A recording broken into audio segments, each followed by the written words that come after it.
हाँ बच्चों, आज हम आप लोगों को अगला चैप्टर जयशंकर प्रसाद का श्रद्धा मनु वाला पढ़ाऊँगी कविता। ठीक है, आप लोग देखिए ध्यान से, किताब भी खोल के बैठिए और मैं यहाँ से पढ़ा रही हूँ उसको ध्यान से सुनिए, तभी समझ में आएगा। और जो चीज़ नहीं समझ में आएगा वे आप लोग हमसे पूछ लीजिएगा। ठीक है ना बच्चों? ठीक है, ध्यान से सुनिएगा। देखिए पहला श्रद्धा मनु का, इसमें जो है एक दिया है, दो है, गीत है और श्रद्धा मनु। तो गीत का नहीं आएगा इम्तहान में, ठीक है। श्रद्धा मनु का आपके चैप्टर में है, क्यों श्रद्धा मनु का ही पढ़ाऊंगी। ठीक है बच्चों, देखिए। कौन तुम संस्कृति जल निधि तीर, तरंगों से फेंकी मणि एक, कर रहे निर्जन का चुपचाप, प्रभा की धारा से अभिषेक, मधुर विश्रांत और एकांत, जगत का सुलझा हुआ रहस्य, एक करुणामय सुंदर मौन और चंचल मन का आलस्य। ठीक है बच्चों, अब इसका संदर्भ है कि प्रस्तुत पद्यांश हमारी हिंदी पाठ्य पुस्तक में संकलित जयशंकर प्रसाद द्वारा रचित श्रद्धा मनु शीर्षक कविता से लिया गया है। अब संदर्भ देखिए, यही सब में रहेगा, जितना भी पद में पढ़ाऊंगी श्रद्धा मनु वाला जयशंकर प्रसाद का। ठीक है, केवल प्रसंग हर का बदलता चला जाएगा। तो प्रसंग इसका है कि प्रलय के अनंतर श्रद्धा मनु को निर्जन स्थान में मौन बैठे देखकर उसके बारे में पूछती है। वह मनु के बारे में कुछ जानने के लिए उत्सुक हैं। इसी का इस चैप्टर में वर्णन किया गया है। व्याख्या है कि श्रद्धा मनु से प्रश्न करती है कि तुम कौन हो। जिस प्रकार सागर की लहरें अपनी तरंगों से मणियों को अपने किनारे पर फेंक देती हैं, ठीक उसी प्रकार संसार रूपी सागर की लहरों द्वारा इस निर्जन स्थान में तुम फेंके हुए कौन हो। तुम चुपचाप बैठकर इस निर्जन स्थान को अपनी आभा से उसी प्रकार सुशोभित कर रहे हो, जैसे सागर तट पर पड़ी हुई मणि उसके निर्जन स्थान तट को और अवलोकित करती है। श्रद्धा कहती है कि क्योंकि मनु जो है अपरिचित हैं, तो कह रहे, श्रद्धा कहती है कि हे अपरिचित, तुम मुझे मधुरता नीरवता से भरपूर इस संसार में उलझे हुए रहस्य की बात मालूम हो रहे हो। अपरिचित होने के कारण तुम एक रहस्यमयी हो, फिर भी तुम्हारे मुख के भाव तुम्हारे रहस्य को सुलझा रहे हैं। तुम्हारा सुंदर और मौन रूप धारण करने से करुणा से परिपूर्ण है और तुम्हारे चंचल मन ने आलस धारण कर लिया है। ठीक है बच्चों, और अब दूसरा है, सुना यह मनु ने मधु गुंजार, मधुकरी कासा जब सानंद, किए मुख नीचा कमल समान, प्रथम कवि काज्यों सुंदर छंद, एक झटका सा लगा सहर्ष, निरखने लगे लुटे से कौन, गा रहा यह सुंदर संगीत, कुतूहल रह न सका फिर मौन। कुछ कठिन शब्द जो हैं उसको मैं भी बता दूँ। जैसे कठिन शब्द में आपको ऐसा तो कुछ नहीं दिखाई दे रहा है। मधु माने जैसे मधुर या मीठा, गुंजार माने गूंजना, मधुकरी माने भंवरा, ठीक है, निरखना माने संवरना, कुतूहल माने जिज्ञासा। ठीक, अब संदर्भ तो वही रहेगा, प्रसंग में हो जाएगा। प्रस्तुत पद्यांश में उस समय का, कवि ने उस समय का वर्णन किया है जब प्रलय के उपरांत मनु की भेंट श्रद्धा से होती है और वह उसके स्वर को सुनकर आश्चर्यचकित रह जाते हैं। इसी का इसमें वर्णन किया गया है। ठीक बच्चों, अब इसकी व्याख्या है कि मनु और श्रद्धा की प्रथम भेंट होने पर जब श्रद्धा उससे उसका परिचय पूछती है तो उसकी आवाज़ उन्हें भंवरों के गुंजाय के समान प्रतीत होता है। अपरिचित मनु का परिचय पूछने में श्रद्धा लज्जावश अपना सिर नीचे झुकाए रहती है, जिसे देख मन को ऐसा आभास होता है जैसे कोई खिला हुआ कमल पृथ्वी की ओर झुका हो। मन को किसके समान बताया गया? कमल के समान। ठीक, मन को कमल के समान सुंदर दिखने वाले उसके मुख से निकले बोल कवि के सुंदर छंद से मालूम होते हैं। उस निर्जन स्थान पर जहाँ किसी के न होने की कोई संभावना हो, श्रद्धा ऐसा आश्चर्यचकित हो जाती है और अपने मलिन मुख को देखने लगती है। श्रद्धा के कंठ से निकले गीत ऐसा प्रभाव पड़ता है जैसे मालूम पड़ता है कि वह कोई सुरीली आवाज़ से गा रही है।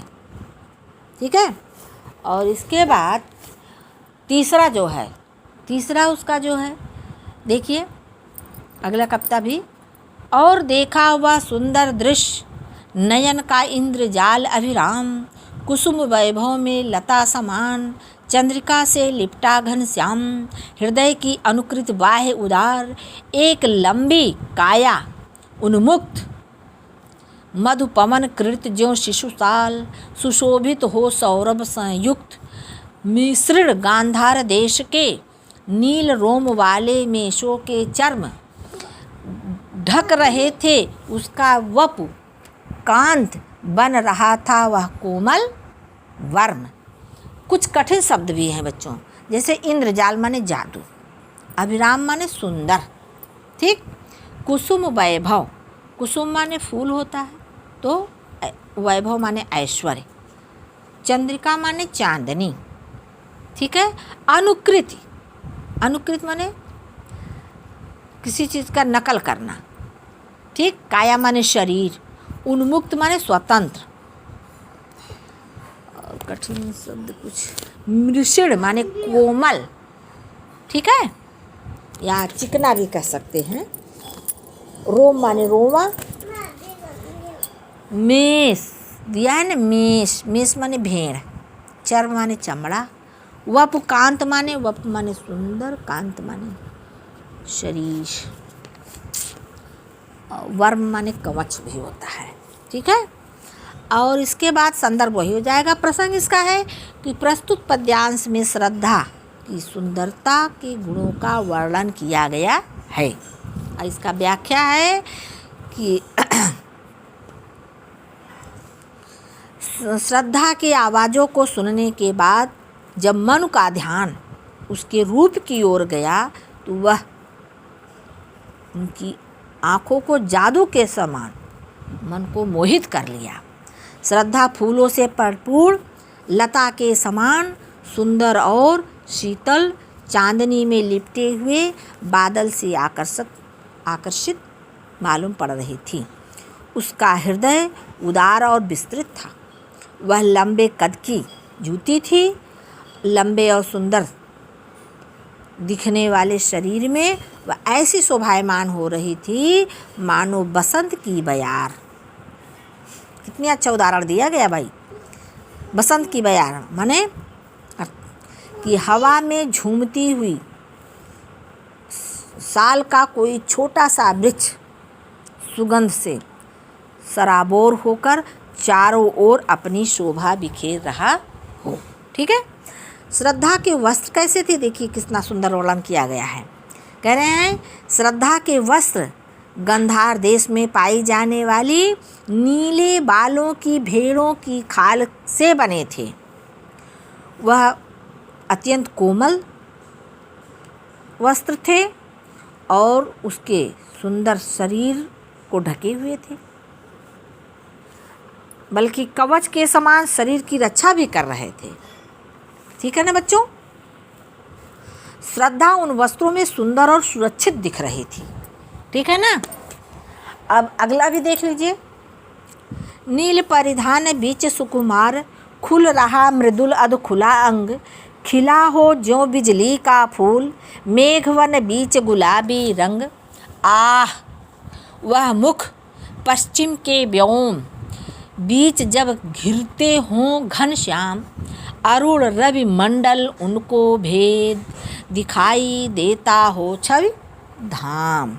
ठीक है बच्चों, कठिन शब्द देख लीजिए थोड़ा। नील माने नीला, प्रधान माने वस्त्र, सुकुमार माने अत्यंत कोमल, मृदु माने कोमल भी होता है, मेघ मन बादलों का समूह, व्योम माने आकाश, अरुण माने लाल। ठीक है बच्चों, छवि धाम सौंदर्य का भंडार। ठीक है बच्चों, और संदर्भ तो वही रहेगा। ठीक, और अब प्रसंग देखिए, इसका प्रसंग बदल जाएगा। प्रस्तुत पद्यांश में श्रद्धा के रूप सौंदर्य का इसमें भी वर्णन किया गया है, क्योंकि उनका रूप सौंदर्य करें प्रकृति से भी सुंदर, या ये भी कह सकते हैं कि श्रद्धा का रूप सौंदर्य प्रकृति से के सुंदर के समान दिखाई दे रहा है।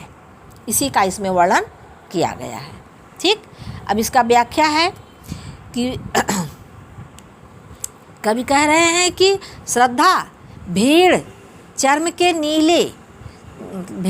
के बने नीले वस्त्र में अत्यंत आकर्षित दिख रही है।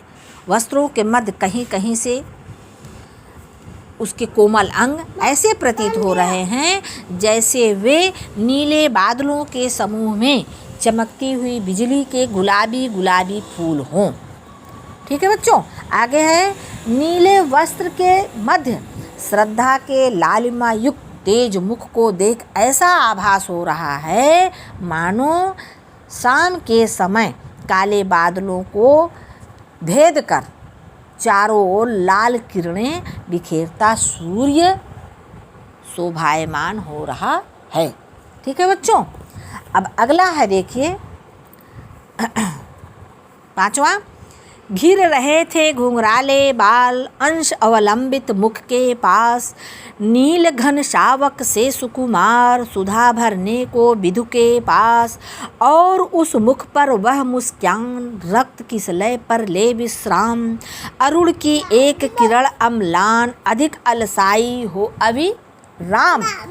ठीक है बच्चों, अब कुछ कठिन शब्द देखिए, जैसे अंश माने कंधा, ठीक, अवलंबित में सहारा आश्रित, घन शावक घन माने बादल और शावक माने शिशु, ठीक, सुधा माने अमृत, विधु माने चंद्रमा, रक्त किसलय रक्त माने लाल, किसलय माने कोपलें जो लाल लाल उसमें से फूलों से निकलती हैं वही कह रहे हैं, और अम्लान माने उज्ज्वल, अलसाई माने आलस से पूर्ण। तो संदर्भ तो आप बता ही दिया गया। प्रसंग इसका है कि प्रस्तुत काव्य में श्रद्धा के सुंदर मुख और मुस्कान का वर्णन किया गया है इसमें। ठीक है, व्याख्या इसका है, श्रद्धा के केस, कभी कह रहे हैं कि श्रद्धा के केस सुंदर और घुंघराले थे, वे उनके चेहरे से होकर कंधों पर ऐसे झूल रहे थे मानो अमृत पान करने के लिए नन्हे बादल सागर तल को छूने की कोशिश कर रहे हों। उनके सुंदर मुख पर बिखरी हुई मुस्कान को देखकर ऐसा आभास हो रहा था जैसे सूर्य की कोई अलसाई हुई उज्ज्वल किरण लाल नवीन कोपल ठीक है पर विश्राम कर रही हूँ। ठीक है बच्चों, और इसके बाद अगला एक और पढ़ा दें।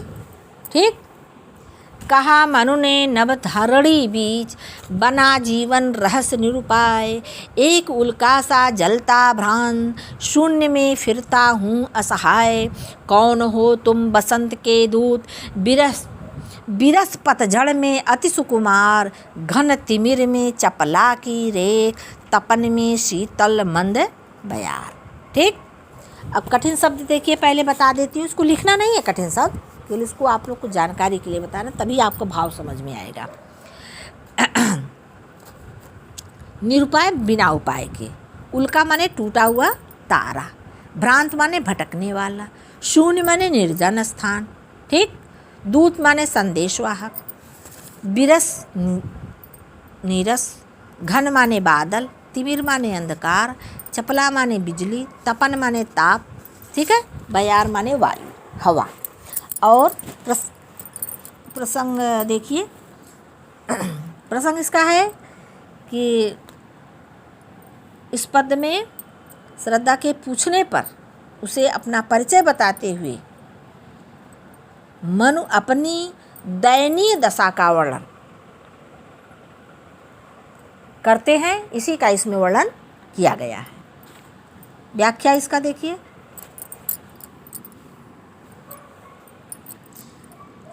कवि कह रहे हैं कि श्रद्धा की जिज्ञासा को शांत करने के उद्देश्य से मनु अपना परिचय देते हुए कहते हैं कि इस पृथ्वी और आकाश के मध्य भटकता हुआ मेरा जीवन रहस्य बन गया है, किंतु मैं इसी स्थिति में जीने के लिए विवश हूँ। मुझे इससे उबरने की कोई मार्ग नहीं सूझता। जिस प्रकार एक उल्का शून्य में यूं ही भटकता फिरता है, ठीक उसी प्रकार मैं भी इस धरती पर भटक रहा हूँ।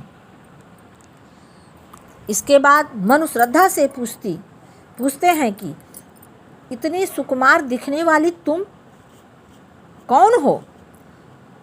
जिस प्रकार पतझड़ के बाद बसंत के आगमन से चारों ओर हरियाली छाने लगती है, ठीक उसी प्रकार मेरे नीरस इस जीवन में तुम्हारे आगमन से नई आशाओं का संचार हुआ है।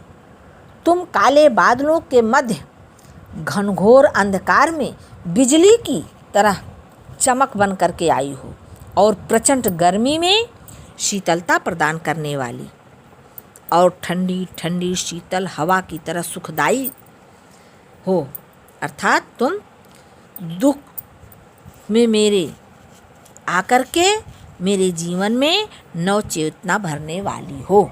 ठीक है बच्चों, इतना आपको समझ में आ गया होगा, इतना लिख लीजिए। ठीक है, बस करती हूँ और फिर इसके बाद अगला चैप्टर आगे पढ़ा दूँगी। अभी इसी में और रह गया शेष, आगे पढ़ा दूँगी। और अगर आप लोगों का विचार हो तो कुछ और भी पढ़ा दूँ, लेकिन नहीं, इतना ही रहने दीजिए।